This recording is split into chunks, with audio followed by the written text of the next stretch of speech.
झांकियां अपनी निकलती है, राम भगवान की रामनवमी पे निकलती है, तो उनको मस्जिद के सामने से ही क्यों ले जाया जाता है हाथ ना करके? ना ना, आपको वही बता रहा हूँ मैं। हाँ। आप उस गलत दिशा में चले गए, ये प्रशासन का कहना है। हाँ। ऐसा नहीं है। मैं तो ये मानता हूँ कि आपने मस्जिद रोड पे बनाई क्यों?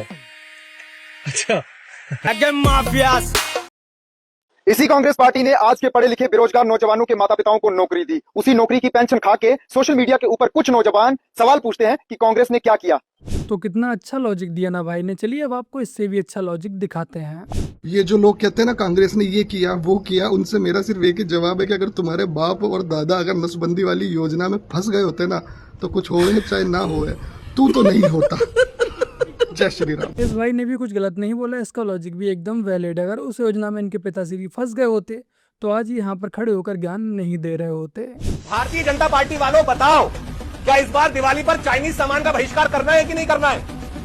बोलोगे कि नहीं बोलोगे? अब बोलेंगे ना, बिल्कुल बहिष्कार करना है। हाथ मिलाने से दोस्ती थोड़ी हो जाती है। तू तेरे पापा के पैर छूता है या तू पड़ोसी के जब पैर छूता है तो वो पड़ोसी भी तेरा बाप बन जाता है क्या? हाथ मिलाने से दोस्ती नहीं होती। कल को ऐसे तेरी बीवी अपने ऑफिस में किसी से हाथ मिलाएगी तो वो भी उसका पति बन जाएगा क्या? हाथ मिलाया सिर्फ। Relax guys. तो अब समझ आ गया होगा और क्लियर हो गया होगा कि चाइनीज सामान का बहिष्कार करना, मेड इन इंडिया सामान ही खरीदना है। मैं ही नहीं कहता कि आप सब कुछ मेड इन इंडिया सामान ही खरीदें, बट कोशिश करें कि ज़्यादा से ज़्यादा मेड इन इंडिया ही सामान खरीदें। उससे हमारा व हमारे देश का ही भला होगा। सुनिए ना, मोदी जी चोर है सब बोल रहा है। बेल पे मोदी जी घूम रहे हैं, या सोनिया गांधी बेल पे है, या राहुल गांधी बेल पे है, या प्रियंका वाड्रा बेल पे है, या बताइए ना। लालू यादव बेल पे है। चारा चोर है, चारा चोर है। अब बेचारे चमचे इसके आगे कुछ भी नहीं बोल सकते। कि बिहार में कॉस्ट कटिंग हो, और कॉस्ट कटिंग तब होगा जब ये बेकार बीमार डबल इंजन की सरकार को बदला जाएगा। बहुत डीजल खा रहा है सर, 100 रुपए लीटर डीजल है, इस इंजन को बदलना जरूरी है। कह रहे कि जब 100 रुपए डीजल है तो आते ही 50 रुपए का हो जाएगा। काहे नहीं होगा? 50 रुपए का हो जाएगा। काहे नहीं होगा? तो कर्नाटक में कर लीजिए ना। नहीं, 50 कर्नाटक में करिए। जिन राज्यों में कांग्रेस की सरकार है वहां पर तो इनकी ऐसी तैसी हो रखी है, सरकारी कर्मचारियों की सैलरी देने तक के इनके पास पैसे नहीं है। इन्हें ज्ञान सिर्फ मोदी को ही देना है। कांग्रेस बुद्धिजीवियों की पार्टी रही है। जब हम बड़े हो रहे थे हम कांग्रेस को बुद्धिजीवियों की पार्टी समझते थे। आपके कपिल सिब्बल जी एक पॉडकास्ट पे जाते हैं और बोलते हैं कि भारत पाकिस्तान को हरा ही नहीं सकता था।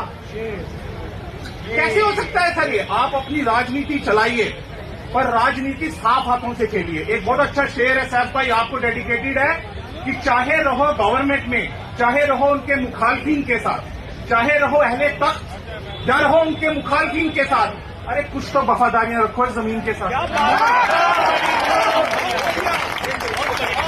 इन्हीं की तरह 2014 से पहले बहुत से लोगों को ये गलत फहमी थी कि कांग्रेस पार्टी बुद्धिजीवियों की पार्टी है, बट 2014 के बाद जब मोदी जी सत्ता में आते हैं तब लोगों को समझ आता है कि कांग्रेस बुद्धिजीवी नहीं बुद्धूजीवियों की पार्टी थी। राहुल गांधी की मैं कोई गलती नहीं मानता बेचारे कि उस आदमी का जन्म कब हुआ, 19 जून 1970 को, और उसी दिन फिल्म मेरा नाम जोकर रिलीज हुई। और सर दूसरा संयोग देखिए मंत्री जी, दूसरा संयोग देखिए कि 26 सितंबर के दिन देश के पूर्व प्रधानमंत्री मनमोहन सिंह जी का जन्मदिन आता है, और उसी दिन विश्व गूंगा बहरा दिवस मनाया जाता है।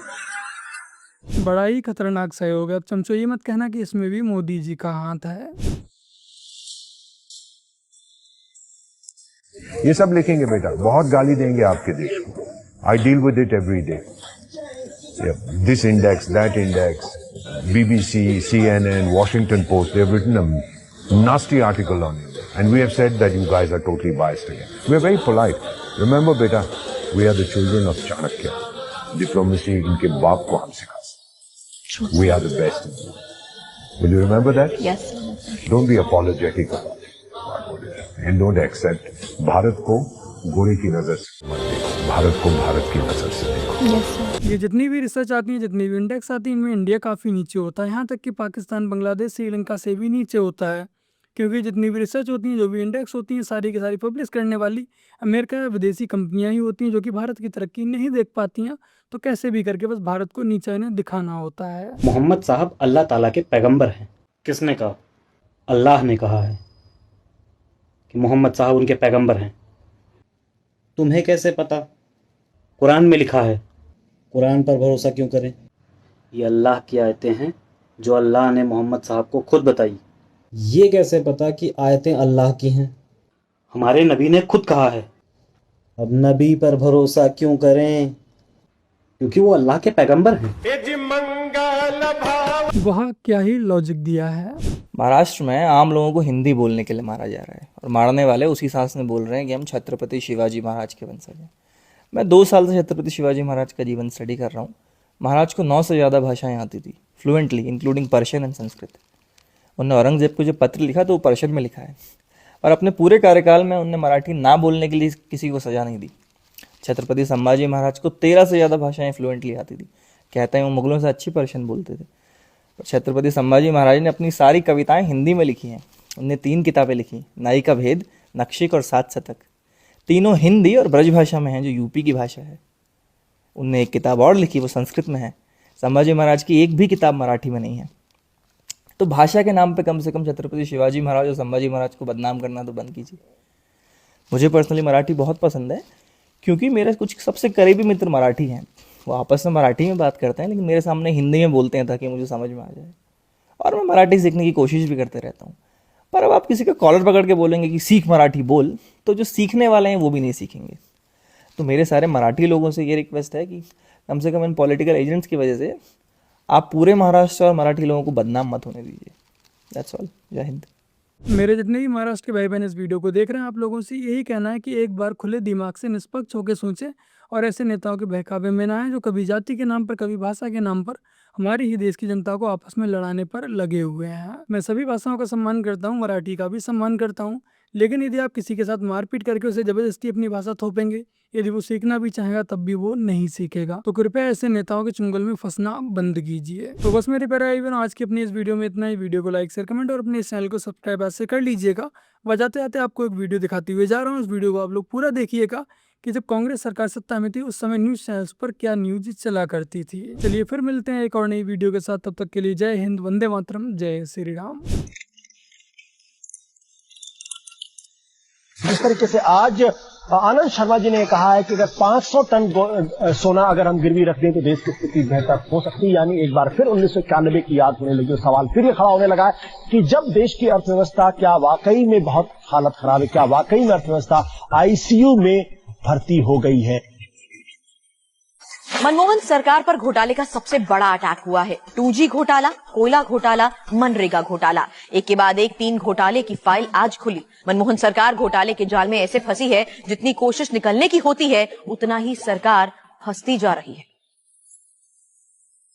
दिल्ली हाईकोर्ट के गेट नंबर 5 के करीब आज सुबह 10:14 पर एक जोरदार धमाका हुआ, जिससे आसपास का पूरा इलाका दहल गया। मैं आपकी स्टेट को चैलेंज करता हूं कि इन 20 साल में वो एक एविडेंस देंगे कि जम्मू कश्मीर लिबरेशन फ्रंट को पॉलिटिकल मूवमेंट के बगैर वायलेंस के साथ किसी किस्म का एक एविडेंस। मैं आपको देता हूं एविडेंस। 11 फरवरी 2013 को आप इस्लामाबाद गए, अफजल गुरु को फांसी पर दी जाने के खिलाफ आपने वहां पर अनशन किया और हाफिज सईद आकर आपकी गोद में बैठ गए।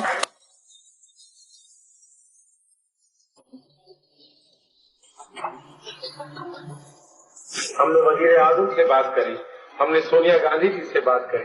सोनिया गांधी जी को उस हादसे की हमने तस्वीरें दिखाई तो उनके आंसू फूट पड़े और उन्होंने हाथ जोड़कर कहा कि ये तस्वीर मुझे मत दिखाओ, फौरन जाओ वजीर आजम से बात करो।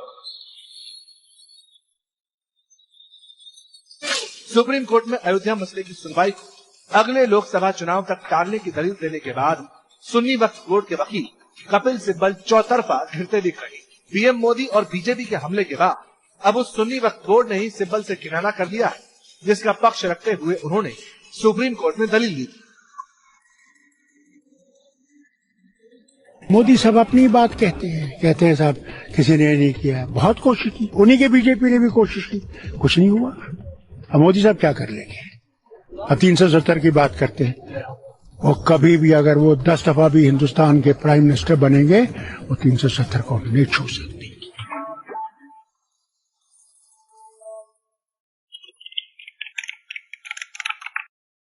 मैं नरेंद्र दामोदर दास मोदी ईश्वर की शपथ लेता हूं कि मैं संघ के प्रधानमंत्री के रूप में अपने कर्तव्यों का श्रद्धापूर्वक और शुद्ध अंतःकरण से निर्वहन करूंगा।